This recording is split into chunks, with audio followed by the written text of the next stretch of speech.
So the big question is this: how do small business owners like us grow our leadership, develop our teams, and scale our business in a way that allows us to get our products and services out to the world, yet still remain profitable? That is the question, and this podcast will give you the answers.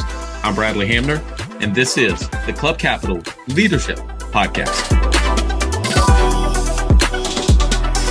Hey, before we get into today's episode, did you know that Club Capital is the largest accounting and advisory firm for insurance agency owners in the country, providing monthly accounting, CFO services, and tax preparation? Check them out at club.capital. Hey, everyone.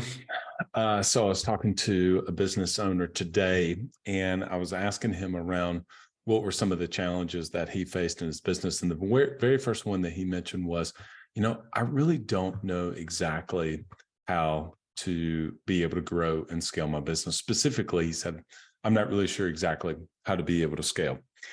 Back a few weeks ago, I recorded a solo episode on a Friday, and it was called Building at the Beach. And so the whole idea behind that was, if you got a piece of land, what is your vision for what you're trying to build? I mean, do you want to put a shack on there? Do you want to put a 4,000 square foot home, or do you want to build a 50 unit condo? Well, depending on what your vision is going to require the foundation, how deep you're going to need to be able to go with the structure, right?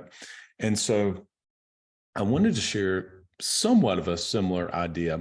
And we were at our Beat the Odds retreat back in April with different business owners. And we had rented an Airbnb that was it was not actually on the beach. It was just like right across from the beach. If any of you have ever been to the Destin 30A area, you'll know what I mean. And so I actually can't remember exactly how much we rented it per night. Lauren Maillet and some of the team had set that up. But you'll get this analogy that, let's say that the house we rented, which was maybe 4,000 square foot, there was the exact same house. One was on the beach, like literally you could walk out the back and walk onto the beach. And then the exact same house was right across the street from the beach. And so how much difference do you believe that the house that's on the beach is able to get, say, through Airbnb per night compared to the one who is right across from the beach? I mean, we're talking what, 20, 30 feet? Maybe a little bit more than that, but really close. Well, quite a bit more is the one that's on the beach is going to be able to garner. So the idea there is that's an analogy for income follows assets. Let me give you another one. If you had a 5,000 square foot penthouse in Manhattan that's overlooking Central Park, but you have a 5,000 square foot apartment that's in Huntsville, Alabama, which one is going to sell for more, or which one would have more rent? Clearly, the one that's in Manhattan looking over Central Park is going to garner whatever 50 times what something in Huntsville, Alabama is. Why? Because the asset is more valuable. So what's the lesson for us in business? I think it is that income follows assets. And so the question is, if income or revenue follows the assets of the business, what are the assets?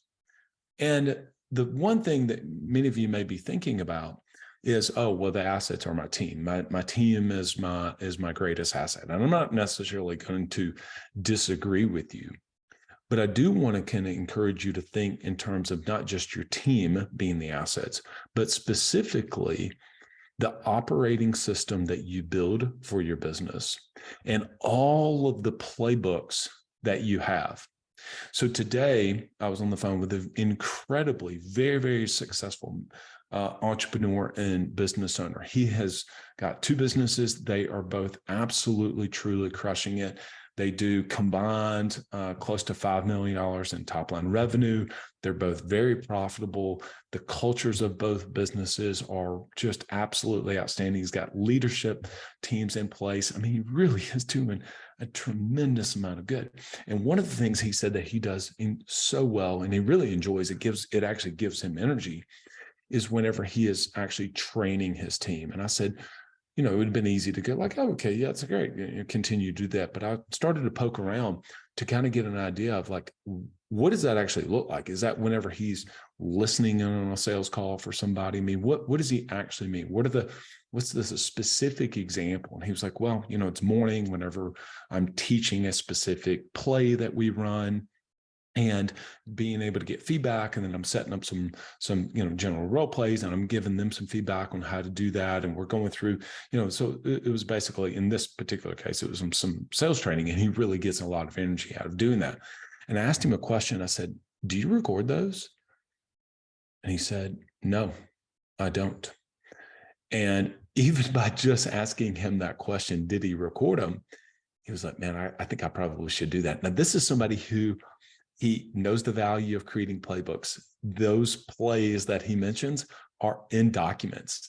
They're on a Google document or in a Word document. It doesn't matter what platform, but they're written down. So he's already done that. Okay. And that's an asset. But him actually giving all of the nuance and the training and the discussion around that is an incredible asset to go along with that word track or that script, that play, whatever that may in particular be. And so he began to realize, he said, yeah, I mean, if I started to actually document and record the videos of me doing the training, where I would be a year from now, the library of training that I would have, that would be an incredible asset. That would really allow us to be able to attract even better A players, because then he could start sending those videos to videographers, and they could do some edits to it, and they can make it kind of YouTube style, not for him in particular to put it on YouTube, but YouTube style just internally for his team. And that's when he can start building even greater assets. So income follows assets. So specifically, what are some assets?